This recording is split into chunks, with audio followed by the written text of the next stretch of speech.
Problem से solution तक, astro तक, नो योर फेट। इस बार सावन के दूसरे सोमवार पर सोमवती अमावस्या का और हरियाली अमावस्या का संयोग बन गया है। यानी सावन का सोमवार तो अपने आप में महत्वपूर्ण है ही, उस दिन अमावस्या होने से हरियाली अमावस्या और सोमवती अमावस्या इसका भी संयोग बना हुआ है। तो सबसे पहले ये जान लेते हैं कि हरियाली अमावस्या का महत्व क्या है। श्रावण के महीने की अमावस्या को हरियाली अमावस्या कहा जाता है। वातावरण में चारों तरफ हरियाली होती है, चारों तरफ पानी होता है, पेड़ पौधे धुले हुए होते हैं और चारों तरफ हरा हरा रंग दिखाई देता है।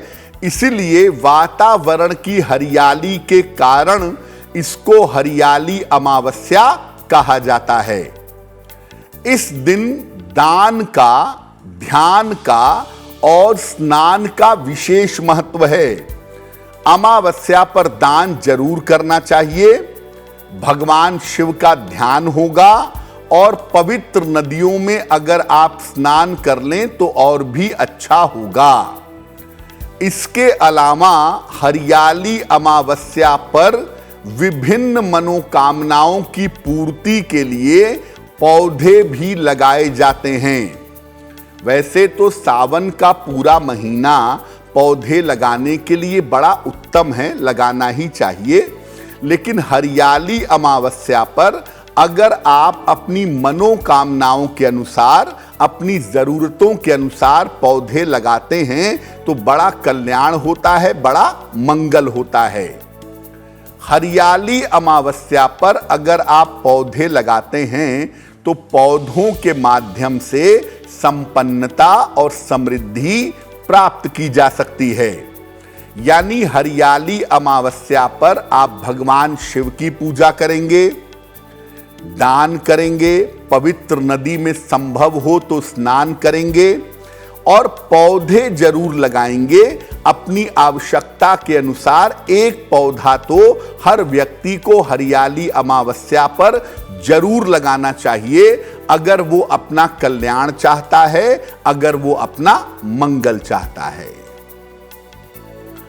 अब हरियाली अमावस्या पर किन बातों का ध्यान रखा जाए, किन नियमों का पालन हरियाली अमावस्या पर जरूर करना चाहिए। देखिए, हरियाली अमावस्या का मतलब वनस्पति की, पौधों की पूजा है। इसीलिए भगवान शिव की पूजा अवश्य होगी बेलपत्र से। हरियाली अमावस्या पर शिवलिंग पर बेलपत्र जरूर अर्पित करिएगा। त्रिदलम त्रिगुणाकारम त्रिनेत्रम च त्रियायुधम त्रिजन्मम पाप संघारम बिल्वपत्रम शिवार्पणम। यानी अगर आप एक बेलपत्र भगवान शिव को अर्पित करते हैं और उनसे प्रार्थना करते हैं तो आपके 3 जन्म के पापों का नाश होता है। तो बेलपत्र हरियाली अमावस्या पर शिव जी को जरूर चढ़ाइए। कोई ना कोई पौधा जरूर लगाइएगा, जैसी आपकी जरूरत हो। वैसे तो देखिए, मैं कहूंगा कि या तो पीपल का या बरगद का या बेलपत्र का एक पौधा आप जरूर लगाएं सार्वजनिक स्थान पर, सड़क के किनारे, और बेलपत्र चाहें तो घर के मुख्य द्वार पर भी लगा सकते हैं। अन्न और जल का दान करिएगा। देखिए, अमावस्या की जो तिथि है वो पितरों की तिथि है, पूर्वजों की तिथि है। इसीलिए अपने पूर्वजों के लिए, उनकी आत्मा की शांति के लिए अगर आप अन्न और जल का दान करते हैं तो वो बड़ा शुभ होता है, बड़ा मंगलकारी होता है। और हरियाली अमावस्या पर शिव मंत्र का जितना संभव हो आप जप करिएगा। आपको एक मंत्र पता है, नमः शिवाय, और दूसरा मंत्र आज कार्यक्रम में आपको बताया है श्री शिवाय नमस्तुभ्यम। इन दोनों में से किसी भी एक मंत्र का जितना संभव हो सुबह दोपहर शाम रात खाते पीते चलते फिरते उठते बैठते इस मंत्र का जप करते रहिएगा। हरियाली अमावस्या पर पशुओं को चारा जरूर खिलाना चाहिए। चंद्रमा की 16वीं कला अमावस्या पर जल में और वनस्पतियों में चली जाती है। जल और वनस्पतियों में अमृत तत्व आ जाता है।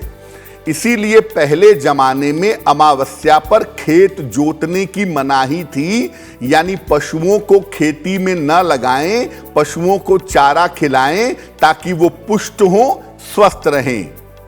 तो आपको मैं कहूंगा कि पशुओं को अगर आप चारा खिलाते हैं हरियाली अमावस्या पर तो आपके लिए बहुत शुभ होगा।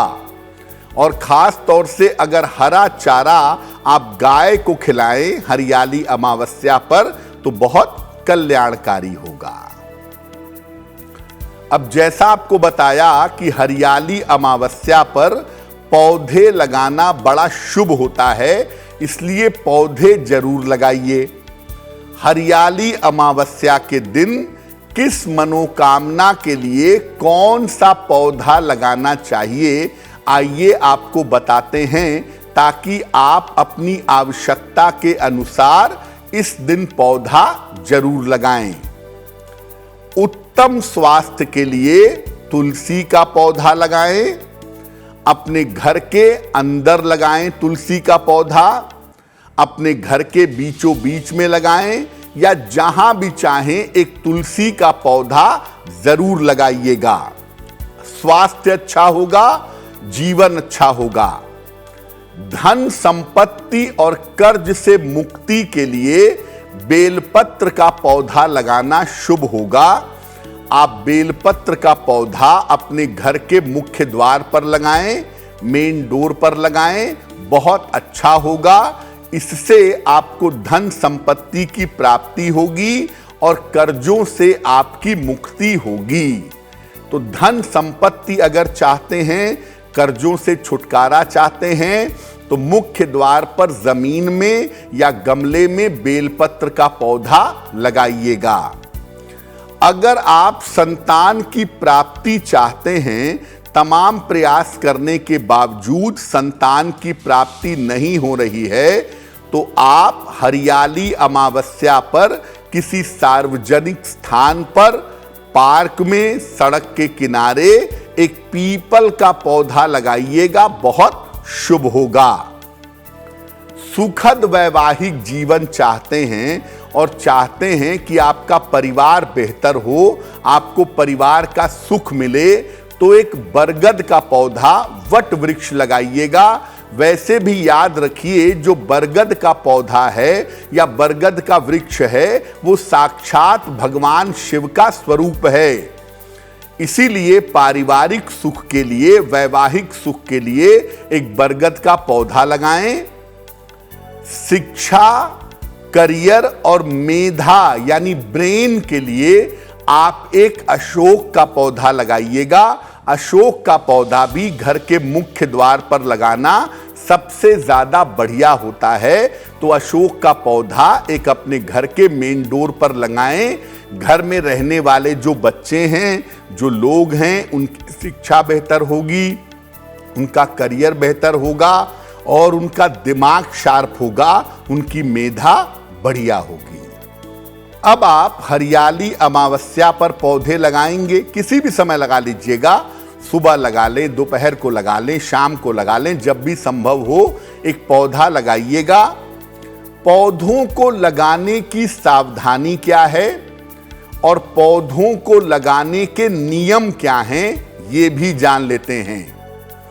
देखिए, पौधे आप जब भी लगाएंगे मानसिक रूप से कल्याण की प्रार्थना करेंगे कि पूरा विश्व ठीक हो, मेरा कल्याण हो, मेरे परिवार का कल्याण हो, समाज का कल्याण हो और भगवान की कृपा हम सबको मिले। तो पौधे जब भी लगाएं मानसिक रूप से कल्याण की प्रार्थना करें। पीपल और बरगद अगर आप लगाएंगे तो ये घर के बाहर ही लगाना बेहतर होगा। हरियाली अमावस्या पर जब आप पौधे लगाते हैं तो संभव हो तो उन पौधों की विशेष देखभाल करिए। कोशिश करिए कि पौधों को प्रोटेक्ट कर दीजिए ताकि वो बड़े हो सकें। अब ऐसा नहीं कि पौधे आपने लगाए कोई पशु उसको खा गया, तो वो सही नहीं होगा। आप पौधे लगाएं, चारों तरफ बाड़ लगा दें, ध्यान रखें कि पौधे उन्नति कर सकें, उनकी देखभाल करें। और जैसे जैसे ये पौधे फलेंगे फूलेंगे आपका कल्याण होगा, आपका मंगल होगा और आपके जीवन की तमाम समस्याएं हल हो जाएंगी। तो आपको पौधे लगाने हैं, बहुत सारे पौधे लगाएं तो बढ़िया है, नहीं तो कम से कम एक पौधा तो जरूर लगा दीजिएगा। इतना तो हम सब कर सकते हैं। एक पौधा अगर हरियाली अमावस्या के दिन लगाएं तो भगवान शिव की कृपा भी मिलेगी और साथ ही साथ आपका कल्याण होगा। और जो लोग पौधे लगाते हैं, उनकी देखभाल करते हैं, उनकी संतान की उन्नति अच्छी होती है। एस्ट्रो तक ऐप पर आपको मिलेगा भविष्य से जुड़े हर सवाल का जवाब। डाउनलोड कीजिए एस्ट्रो तक ऐप और चुटकी में जुड़िए इंडिया के बेस्ट एस्ट्रोलॉजर से।